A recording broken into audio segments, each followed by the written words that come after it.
Major एवं बांधवी को थाना दुर्व्यवहार मामलें मुख्य विचारपति को चिठी लिखिले सेना commander lieutenant general PS Shekhawat चिठी लिखिं मामला को गुरुतर सहित नहीं हस्तक्षेप करने को अनुरोध कर अधिक आलोचना कटक जोनाल हेड विभूति साहू अच्छा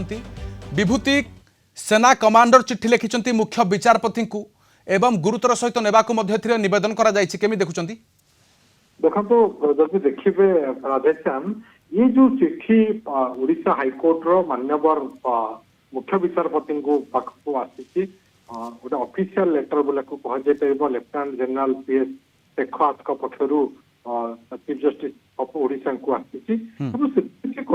सोमत इंटरवेंशन करने मामला अर्थात आप जानते आगु दुईटी मामला ओडिशा हाईकोर्ट रे गोटे मामला जामिन मामला जो मामला की डिस्पोजाल है मामला रे जामिन मिल सारी संपुक्त युवती को अन्य एक मामला जो मामला की एफआईआर को क्लास करने मामला जहाँ की ए पिटिशन बा ए जो चिट्ठी आसी ए चिट्ठी रिक्वेस्ट करा जायछि जे ए घटना रे गोटे सोमोटो निज आडू मान्यवर हाईकोर्ट ए मामला रे हस्तक्षेप करंतु एवं ए मामला रे हस्तक्षेप करी गोटे डायरेक्शन दियंतु एवं जो घटना घटी ये घटना को अति संवेदनशील घटना भुवनेश्वर सहर रे बा राजधानी रो एक police station Bharatpur police station रे सेप्टेम्बर 15 तारिख रे जो भली भाव रे घटना घटिला जने ब्रिगेडियर रिटायर्ड ब्रिगेडियर कर झील सहित होईची ता सहित तांको सहित जने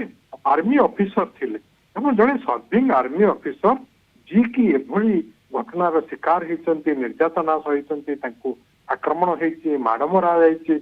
थाना भितर पुलिस कर्मचारी माने ये कम कर तेणु ये घटना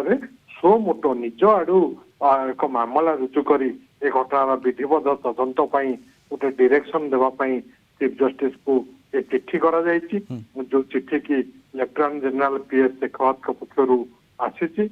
जदि आप देखिए ये चिट्ठी यह ही अनुरोध करा घटना हेबा कथा नुह जहाँकि जड़े आर्मी ऑफिसर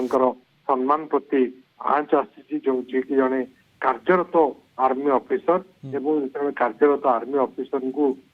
भली घटना घटी दायित्वहीनता आसिला कि विभूति यह बर्तमान जदि गुरुतर सहित नियाजिबो केउ केउ दिग गुड़ी को उल्लेख करा जाई पारे विशेषतः भाव में दायित्व सठिक भाव में निभे बोध हुए भली घटना भी घटना था देखो जिते बड़े जड़े साधारण लोक एवं पीड़िता युवती जड़े आईनजीवी से आईन विषय जानते आईन एया से कथा से बुझाऊँ पुलिस की तापर भी जदि से पुलिस कर्मचारी माने उत्क्षिप्त होती थाना आईआईसी सकाल 6टा आसी उत्क्षिप्त होती ये गोटे दुर्भाग्यपूर्ण घटना एवं ये घटना जदि पुलिस थाना रे कार्यरत जो कनेस्टेबल किंबा एएसआई जी से ड्यूटी रे थिले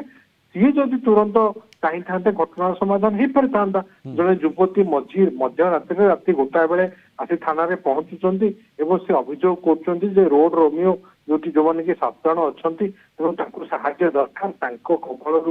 रक्षा करने दरकार एवं राति सारा पाट्रोलिंग भ्यान कटक भुवनेश्वर रे बुलुची भुवनेश्वर सहर रे भरतपुर परिका आदर्श थाना रे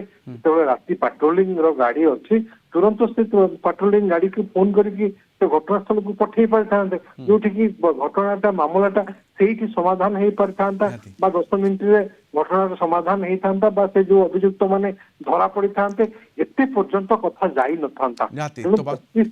गुरुतर सहित नेबाको मेजर एवं बांधवी को थाना रे जेमिति दुर्व्यवहार होछि से मामला रे मुख्य विचारपति को चिट्ठी लिखिचंती सेना commander lieutenant general PS Shekhawat ए चिट्ठी रे लिखिचंती मामला को गुरुतर सहित नहीं हस्तक्षेप करने को अनुरोध करछंती चिट्ठी जरिया रे बहुत बहुत धन्यवाद आम सहित जोड़ी होइतिले कटक जोनाल हेड विभूति साहू।